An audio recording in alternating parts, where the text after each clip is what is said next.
नाही, तांत्रिक कारण आहे, त्यामुळे इथे अजून मतमोजणी सुरू झाली नाही। कोल्हापूरमध्ये कसबा बावड्यातून काँग्रेसने आघाडी घेतली आहे। कोल्हापुरातनं मोठी बातमी, कसबा बावडा या ठिकाणी काँग्रेसने आघाडी घेतलेली आहे। नाशिक मनपामध्ये भाजपचे 2 बंडखोर हे आघाडीवरती असल्याची बातमी।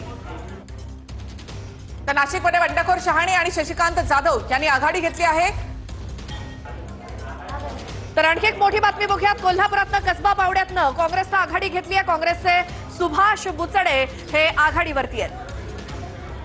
तर नाशिकमध्ये महापालिकेत भाजपचे 2 उमेदवार हे आघाडीवर आहेत, बंडखोर उमेदवार हे आघाडीवर आहेत। तर कोल्हापूरमध्ये भाजप 15 आणि शिवसेना 7 जागांवर आघाडीवर, राष्ट्रवादी 3 जागांवर। काँग्रेस 17 आणि ठाकरेंची शिवसेना 2 जागी कोल्हापूरमध्ये आघाडीवर आहे। अर्थात कोल्हापूरचं चित्र अत्यंत महत्त्वाचं, भाजप या ठिकाणी 15 जागांसह आघाडीवर। तर भाजप मुंबईमध्ये आता अर्धशतक केलेलं आहे, भाजपने हाफ सेंचुरी केलेली आहे। 50 जागांवर आता सध्या भाजपचे उमेदवार